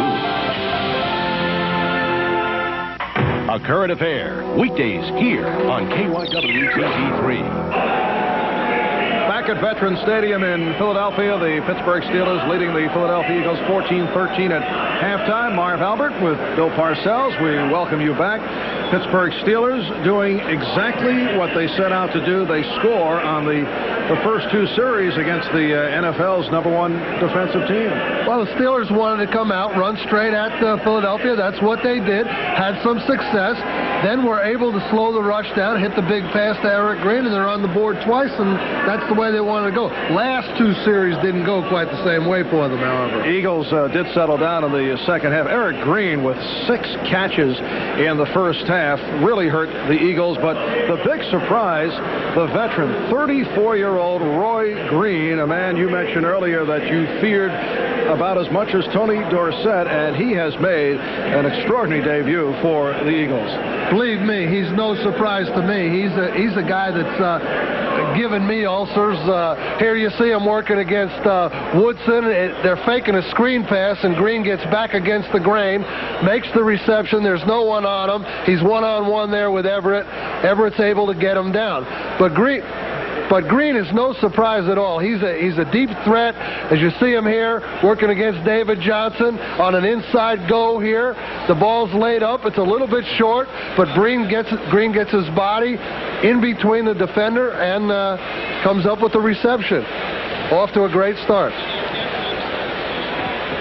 Roy Green in his 13th year out of Henderson State. As you take a look at the halftime statistics, and the Philadelphia Eagles have had the ball for 12 minutes and 43 seconds. The Pittsburgh Steelers 17 minutes. 51 yards on the ground to 24. And the total yards 201 to 197. Philadelphia 10 rushes for 24 yards.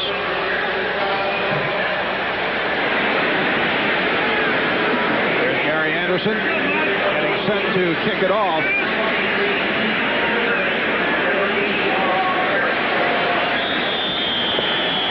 This is a new ball game here in the second half. The sides were really very even the first half. There's nothing to choose. It's whoever plays the best from here out to the win this one. Rod Harris on the return, moving across the 20-yard line. And the Philadelphia Eagles will go back to the offense. Offensive line of Keller and Davis at the tackles, Colley and McKnight at the guards, Alexander at center. See the stat line on Jim McMahon.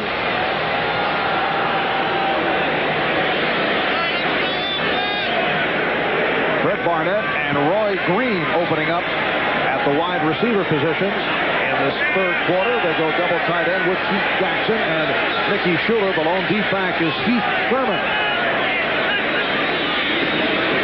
And here's Sherman. He broke a tackle and then was hauled down at the 29 by the outside linebacker, Greg Lloyd. Heath Sherman, who came in late, missed the first 2 preseason games after holding out and has had difficulty getting off. Last week in Dallas, carried 6 times for minus yardage. When he finds his rhythm, he runs very low. The Eagles say maybe one of the lower runners in the NFL. He's a guy that looks like he's a little closer to game shape right now than he has been all season. He looks like he's ready to help the Eagles right now. Second down and 3. It's Sherman short of the first down. Brian Hinkle on the stop. Pittsburgh Steelers, Philadelphia Eagles coming in with records of 2-1. Pittsburgh beating San Diego and New England, lost to Buffalo. They were clobbered by the score of 52-34. While the Eagles last Sunday beat Dallas 24-0. That a bounce back from the loss to Phoenix here in Philadelphia. They've beaten Green Bay and Dallas and lost to Phoenix. It's a third down and 1. From the 31, James Joseph now in the backfield along with Robert Drummond and Heath Sherman. And it's Sherman for the first down. Slashing his way through, stopped by Hardy Nickerson. The short yardage offense is an offense unto itself. You practice it separately all week, and Here you see number 32 coming across right here. Going to block that outside linebacker, and the back is going to lead through, and Sherman's going to be able to avoid that penetration and pick up the first down nicely. Now Green is split out to the left side at the top of your screen. The pass is caught by Green for a first down. A 15-yard advance. Woods it on the stop. Roy Green with his 5th catch of the day. Well, I guess you believe me about this guy by now, huh, Marv?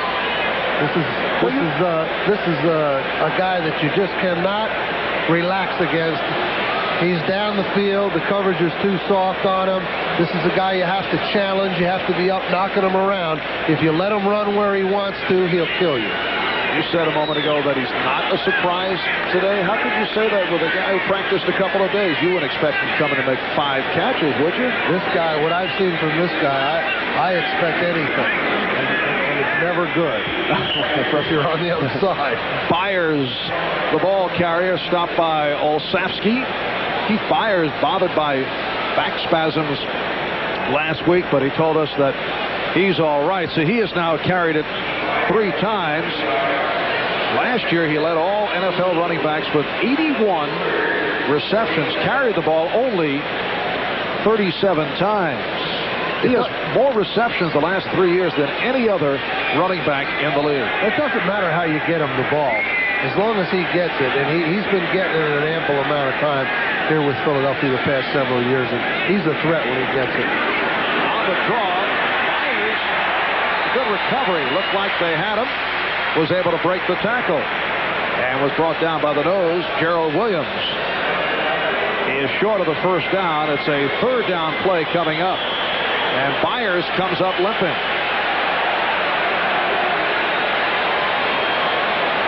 Number 95, Greg Lloyd, is down.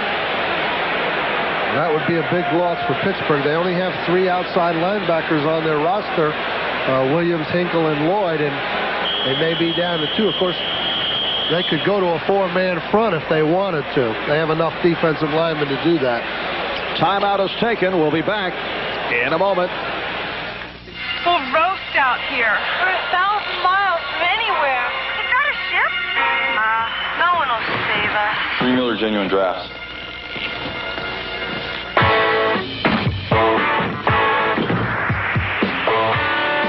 Cold filtered Miller Genuine Draft. For those who've discovered its real draft taste, the world is a very cool place.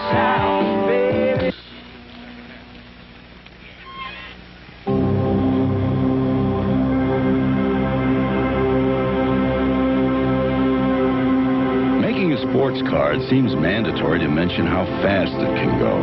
All right. With an overhead cam engine capable of producing 224 pounds of torque, the new Subaru SVX can reach speeds in excess of 140 miles an hour. But how important is that? Most of the time you're stuck in traffic, and anyway, it's stupid, dangerous, and a waste of precious fossil fuels to drive like that. Instead, why not mention the things you shouldn't mention about a sports car? A strong well, an anti-lock braking system, over 24 safety features, the ability to carry 4 adults, all-wheel drive, engineering that endures. Still, if it's speed you want, we promise you'll easily be able to drive as fast as the law allows. Subaru, what to drive. NBC Sports coverage of the National Football League is brought to you by Subaru, It's What to Drive. By Miller Genuine Draft, cold filtered for real draft taste. So get out of the old, get into the cold. By ITT Corporation, building people's dreams. And by Hertz. We never forget who made us number 1. We're Hertz. We're America's wheels. The Eagles with a 3rd and 1. The Steeler 41-yard line. Pittsburgh with a 14-13 lead. We're early in the 3rd quarter. Sherman for the first down and some more. So the Eagles now running well after picking up only 24 yards on the ground in the first half. Here you see that formation where they use these 3 tight ends together. This time they're using it just as a decoy and sending Sherman up the middle on the short yardage situation. But that's a formation that the Eagles have run from time to time this year with effectiveness. It was a giant characteristic, the heavy tight end alignment from you. Rich Kotite telling us he borrowed some of that from your playbook. The completion to that man again, Roy Green. It's another Eagle first down. His 6th catch for 112 yards. And Woodson is hurt.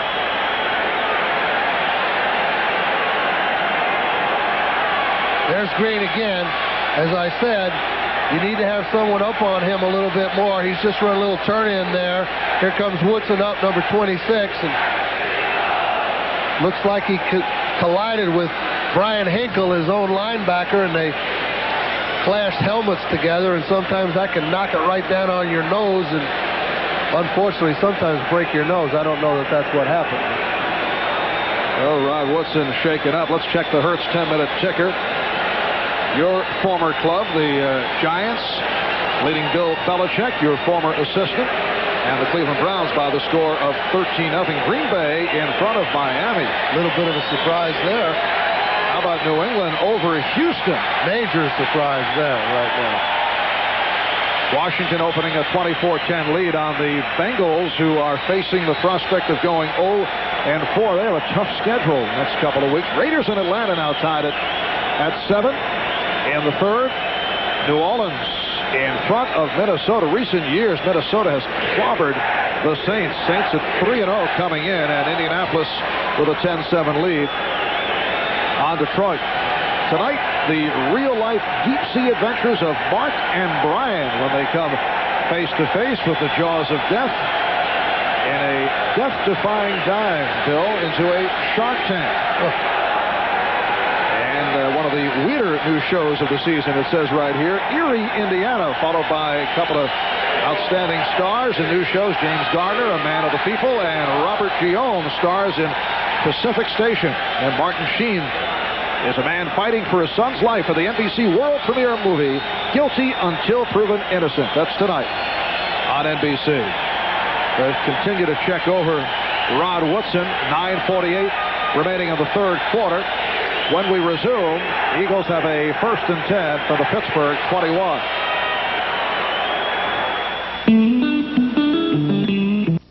Of the last 2 years for Art Monk, a 54-yard pass play. Well, this is actually James Brooks. That is not Art Monk. It was James Brooks, and you get a little glimpse of the Washington Redskins' outstanding defense, but always with Joe Gibbs, the special teams. He never fails to talk about how important they are. Well, he talks about balance, offensive, defensive.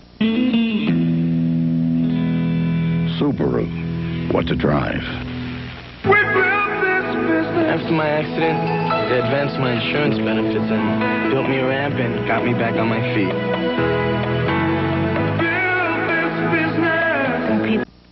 Makes it for just $2.99. Save the negotiation. Second return for Mitchell on the season. 6. You want a brand new car, but your money's tight. If Hertz are gone, they'll treat you right. Hertz, freedom rate. Put Hertz behind you all the way. Hertz, freedom rate. For as little as $19 a day. 3 miles all the way. 3 mileage all across the USA with Hertz, freedom rate. Now everyone. All right, Heath Sherman, the ball carrier on the first down play.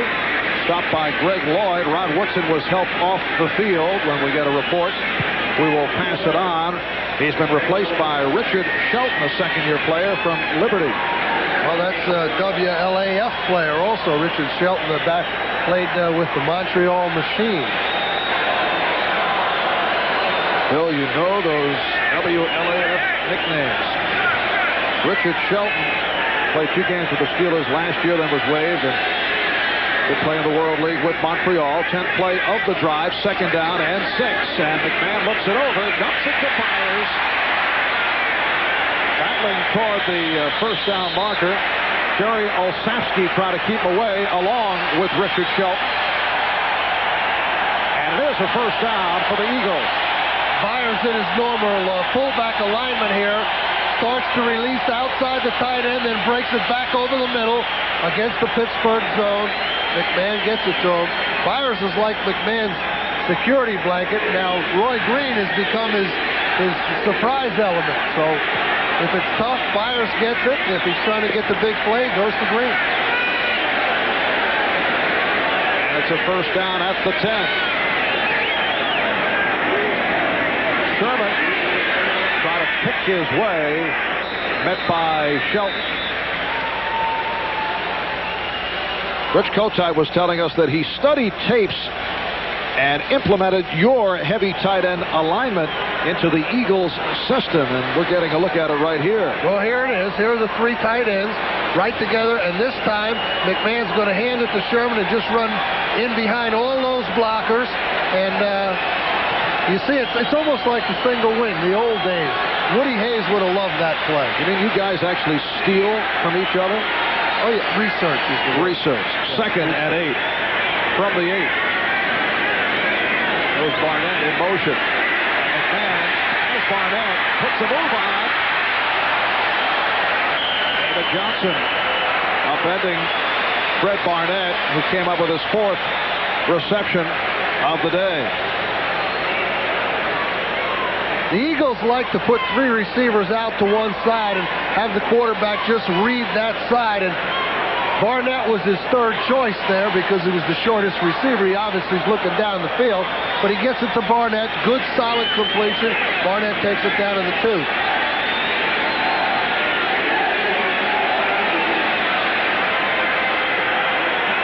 It's a 3rd down and 1 at the 2. Drummond, the running back. Here's Drummond. And he fumbled. Steelers say they have it.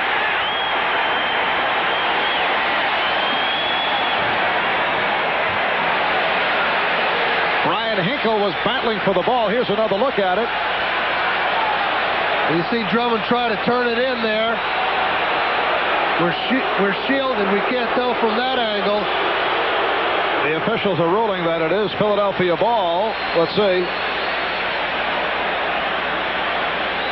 See Drummond turn up, make himself little, trying to go in, but the ball does get out of there.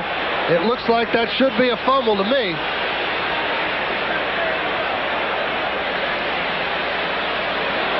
Now the question is, did he make a 1st down? Well, Rich Kotite has set on the field goal unit. There's Aaron Pointer.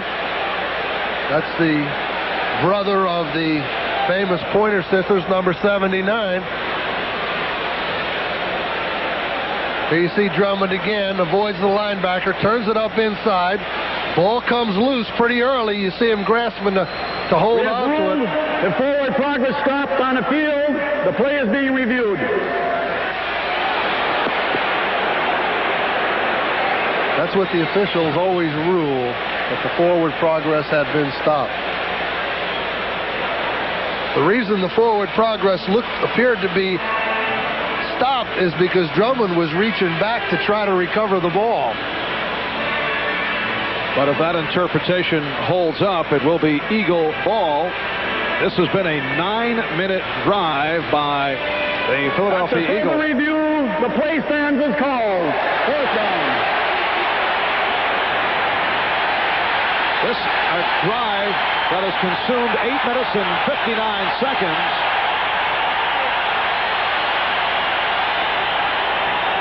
And the Eagles will go for it. Ruzek and Fiegels depart. Last time in this situation, it was the quarterback sneak.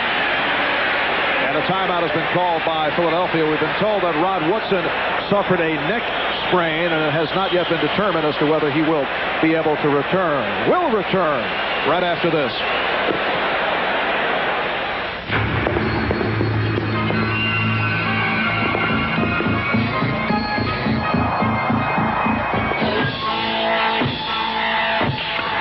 Cold filtered. Miller Genuine Draft. For those who've discovered its real draft taste, the world is a very cool place.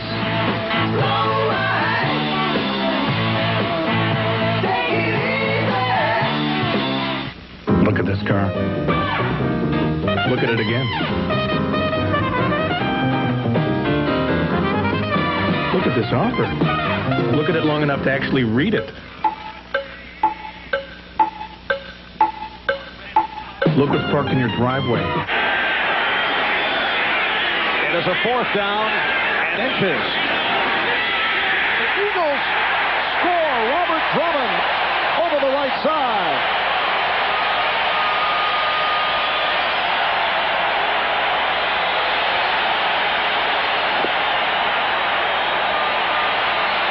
A critical call leading to the Eagles maintaining possession. The call that the forward progress a moment ago was stopped before the fumble, and it led to this. Eagles going for it. Drummond scoring. Kotite celebrating. Eagles take the lead, and here is the extra point attempt by Ruzek. 5:46 remaining in the 3rd, so the Eagles have come from behind and now lead it by 6.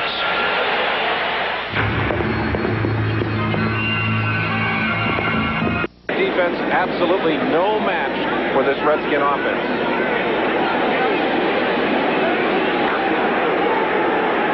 Now the Redskins counter with the posse. Sanders, Clark, and Monk on 3rd down and 8 on the 9-yard line.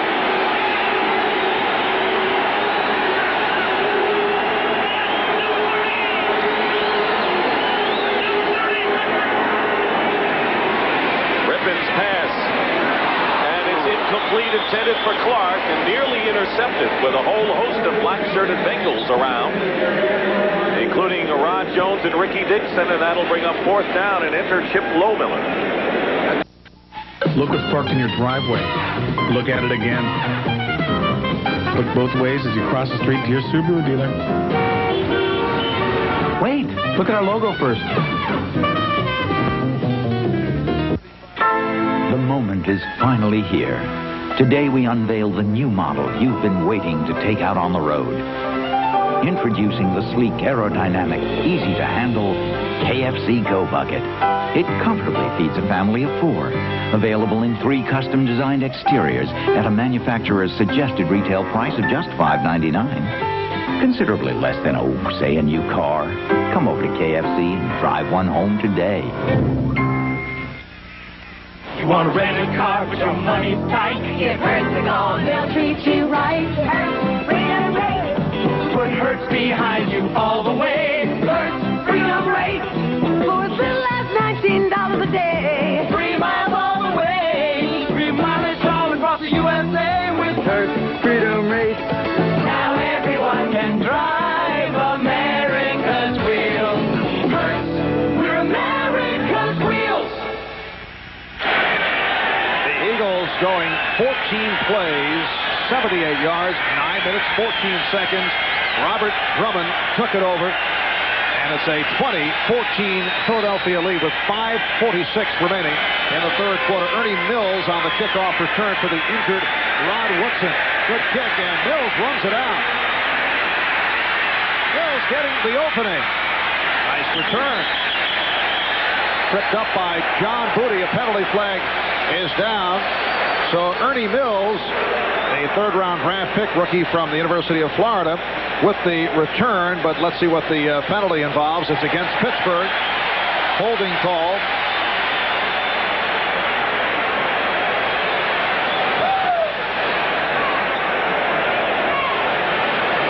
Holding number 94 on the run back, on the return team, 10-yard penalty, 1st down. Jeff Brady, a rookie from Kentucky, a 12th-round draft pick, and it has been a surprise. Played well. We're told Rod Woodson, who was lifted with the neck sprain, will not return. A major loss suffered by the Steelers, who start out from their 13-yard line.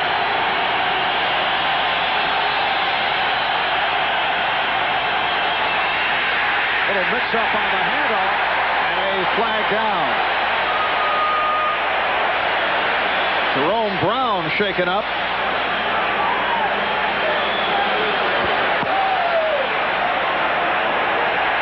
This is the situation that Philadelphia loves to get you in. They got the crowd behind them. They got the lead. Their defense plays very well from in front. There's Jerome Brown. Now, I can tell you. Holding number 74 on the offense. 10-yard penalty, repeat the down. Terry Long called for the penalty. Jerome, we're told, here you see a little mix-up. It looks like the tailback went the wrong way, too. You see Long on the back of Jerome's leg there. Might have rolled up on his ankle. But Jerome reported in very good shape this year. The best he's been in his career here with the Eagles. He's been replaced by Mike Golick. Merrill Hodge out across the 10. William Thomas making the stop. And Rod Woodson is headed back to the Steeler locker room. Well, you not only lose the cornerback, but you lose one of the premier returners in the National Football League. So it not only affects your defense, it affects your special teams. and he's also one of the Pittsburgh key team leaders. So that's a very, very big loss. Second down 10 from the 13-yard line. And Brister looking for Lips. Lewis Lips has not come up with a reception to this point. Eric Allen on the coverage. Philadelphia elected to go with the all-out blitz situation, something they didn't do at all last week. You know, they bring the linebackers as well as the linemen there, and they're really trying to put the pressure on Pittsburgh now deep in their own territory, and that's been a long-time Philadelphia scheme that once they get you pinned back and the crowd's vocal and the quarterback's under that center, they might bring a lot of pressure on you. Bobby Brister got off to the good start, but he's 1 for 7 from the second quarter on. 0 for his last 5.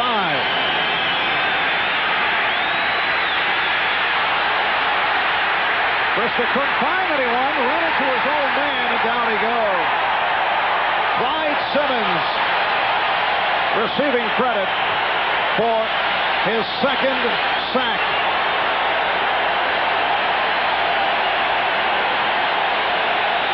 There you see Simmons right here on the right side. Brister, of course, can't find anybody down the field. He has to hold the ball. You really have to credit the Philadelphia secondary. Simmons flushes him out. White corners him. Brister doubles back. Simmons comes back and gets it. All right. Bad snap headed by Straczynski, punting out of his end zone. Rod Harris. 43-yard punt and a 4-yard return. And the Eagles will go back to the offense. Liberty Mutual Insurance presents Legends of the Game. He was a combination of massive strength that drove tacklers 5 yards downfield and lateral mobility that compared favorably with any running back in the league. Considered by many the greatest offensive lineman ever to play the game. Who was this legend? Teenagers are 3 times more likely to die driving at night than during the day. Kid? Kid? With me, kid? Excuse me, with me, kid? Talk to your teenager about serious driving issues. Before someone else has to do the talking. Someone call the parents. John Hanna ensured safe passage for Patriots running backs and assured his place in the Hall of Fame. A true legend of the game. In trying to make an artistic statement, one should be careful not to let one's personal aroma do the talking. In order not to offend the critics, I recommend Right Guard Sports Stick. It provides maximum protection and the freshest scents, a sublime palette of odoriferous emanations.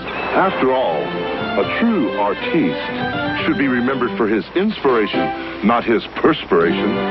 Right Guard Sports Stick. Anything less would be uncivilized. Tonight, James Garner's the man with the show everyone's talking about. The critics say it scores a hole-in-one. Man of the people. Then meet an odd couple of cops from Pacific Station. I'll grab a burger later. You're going to eat